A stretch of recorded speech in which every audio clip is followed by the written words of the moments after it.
Very good morning class. जय श्री श्याम। हम पढ़ रहे थे चैप्टर 7 और चैप्टर 7 कंप्लीट हो चुका है, जिसमें से 5 क्वेश्चन हमने पिछली क्लास में पढ़े थे।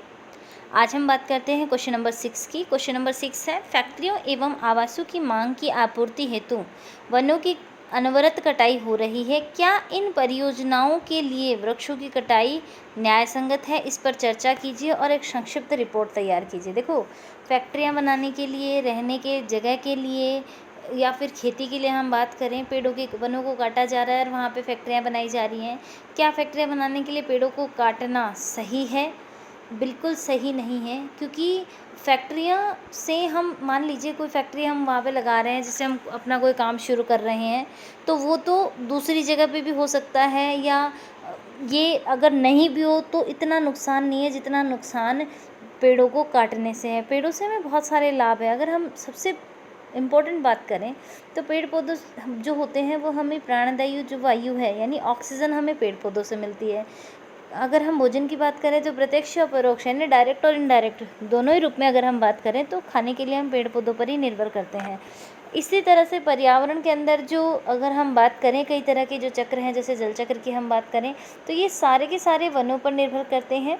इसीलिए जो फैक्ट्रियां हैं, इनको स्थापित करने के लिए वनों की कटाई गलत है। क्वेश्चन नंबर 7 है, अपने स्थानीय क्षेत्र में हरियाली बनाए रखने के लिए आप किस प्रकार योगदान दे सकते हैं? अपने द्वारा की जाने वाली क्रियाओं की सूची बनाइए।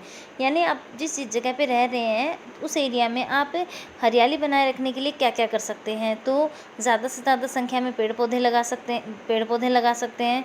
इसके साथ ही जो पेड़ पौधे हैं आसपास, उनमें नियमित तौर पे पानी दें, उनकी देख रेख करने पर भी हरियाली बना सकते हैं। क्वेश्चन नंबर 8 है, वनोन्मूलन से वर्षा दर किस प्रकार कम हुई है? वनोन्मूलन यानी वनों के कटने से वर्षा के अंदर कमी कैसे आई है?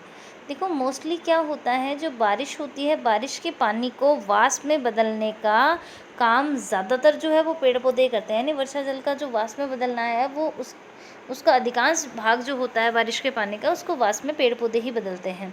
और अगर पेड़ पौधे ही घटते जाएं तो जल का वाष्प में बदलने की जो प्रोसेस है वो कम हो जाएगी, और जब वाष्प ही नहीं बनेगी तो बारिश कहाँ से होगी? इसीलिए वनोन्मूलन के कारण क्या हुई है? वर्षा दर में कमी आई है। क्वेश्चन नंबर 9 है, अपने राज्य के राष्ट्रीय उद्यानों के विषय में सूचना इकट्ठा कीजिए। भारत के रेखा मानचित्र में इनकी स्थिति दर्शाइए। देखो, राष्ट्रीय उद्यान जो है, अगर हम केवला देवी के राष्ट्रीय उद्यान की बात करें या रणथंबोर की बात करते हैं, तो जो राष्ट्रीय उद्यान है इनके नाम लिखने हैं और आपको एक मैप लेना है। उस मैप में ये कहाँ पर है उसकी लोकेशन दिखानी है। क्वेश्चन नंबर 10 है, हमें कागज़ की बचत क्यों करनी चाहिए? कागज़ बनाने के लिए पेड़ों का उपयोग किया जाता है और कागज़ बचाकर हम पेड़ों को बचा सकते हैं। इसीलिए हमें कागज़ की बचत करनी चाहिए, ताकि वृक्षों की क्या हो? बचत हो। इसी के साथ उन कार्यों की सूची बनाइए जिनके द्वारा आप कागज़ की बचत कर सकते हैं। कौन कौन से कार्य करके आप कागज़ की बचत कर सकते हैं? मान लीजिए आप रफ़ जो काम होता है वो मान लीजिए किसी रजिस्टर में कर रहे हैं, तो आप उसी की बजाय वो रफ़ काम स्लेट पे कर सकते हैं, बोर्ड पे कर सकते हैं, तो कागज़ की बचत होगी। इसके अलावा बहुत बार ऐसा देखने में आता है कि बच्चे क्या करते हैं, कॉपी जो होती है उनके पेज को फाड़ते हैं और उसके बाद उनसे खिलौने बनाते हैं, नाव बनाते हैं, प्लेन बनाते हैं, उनको उड़ाते हैं। तो इस तरह से भी कागज़ की बर्बादी होती है, जिसे आप रोक सकते हो। अब जो 11 नंबर क्वेश्चन है वो बहुत ही इंटरेस्टिंग है। यहाँ पर एक आपको पहेली दे रखी है, देखिए यहाँ पे, इसको कंप्लीट करना है। कुछ अक्षर यहाँ पे दे रखे हैं और कुछ आपको लिखने हैं। देखिए, इसमें सबसे पहले हम देखेंगे ऊपर से नीचे नंबर 1 पर। 1 नंबर पे एक शब्द दे रखा है, हमें हिंट दे रखा है, विलुप्त स्पीसीज की सूचना रखने वाली पुस्तक। विलुप्त स्पीसीज की सूचना रखने वाली जो पुस्तक होती है वो कौन सी होती है? Red data book. तो फर्स्ट में आ जाएगा रे लिखा हुआ, डाटा पुस्तक। ठीक है। अब देखो सेकंड, इसमें देखो ऊपर से नीचे, पौधे, जंतु एवं सूक्ष्म जीवों की किस्में एवं विभिन्नताएं। सेकंड में देखिए, सेकंड में आ रहा है ऊपर से नीचे, इसमें आएगा जैव विविधता। नंबर 3 पे देखिए दाएं से बाएं, इसमें आएगा पृथ्वी का वह भाग जिसमें सजीव पाए जाते हैं, तो ये हो जाएगा जैवमंडल। विलुप्त हुई स्पीसीज क्या कहलाती? देखिए, विलुप्त हुई स्पीसीज नंबर 3 पे दाएं से बाएं, ये आएगा इसमें संकटापन। और इसके बाद देखिए एक विशिष्ट आवास में पाई जाने वाली स्पीसीज 4 नंबर पे विशेष क्षेत्रीय। अब देखिए यहाँ पर मैं इनको कंप्लीट कर देती हूँ और आपको जो है ये क्वेश्चन आज करने हैं। तो इसमें देखिए सबसे पहले हम बात करते हैं नंबर फर्स्ट की।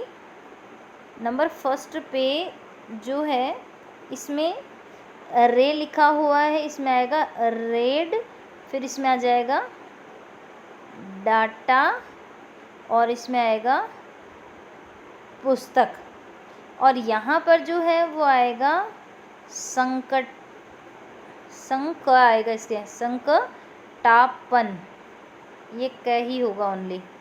और यहाँ पे आएगा जैव, जो नंबर सेकंड है इसमें देखिए जैव विविधता। और जो फोर्थ नंबर पे है इसमें दाएं से बाएं ये देखिए विशेष क्षेत्रीय, विशेष यहाँ पे आ जाएगा क्षय और ये आएगा त्रि, विशेष क्षेत्रीय प्रजाति। अब देखिए नंबर जो 2 है इसमें दाएं से बाएं देखिए क्या दे रखा है। नंबर 2 में दे रखा है विलुप्त हुई स्पीसीज, पृथ्वी का वह भाग जिसमें सजीव पाए जाते हैं, तो ये आ जाएगा इसके अंदर जैव मंडल। तो ये मैंने कंप्लीट कर दिया है, आपको होमवर्क में इसे करना है। और आज आपको होमवर्क में क्वेश्चन नंबर 6, 7, 8 ये 3 क्वेश्चन होमवर्क में करने हैं और इन्हें कंप्लीट करने के बाद आप होमवर्क सेंड करें। किसी भी क्वेश्चन में कोई प्रॉब्लम आती है तो आप मेरे से पूछ सकते हैं। Thank you.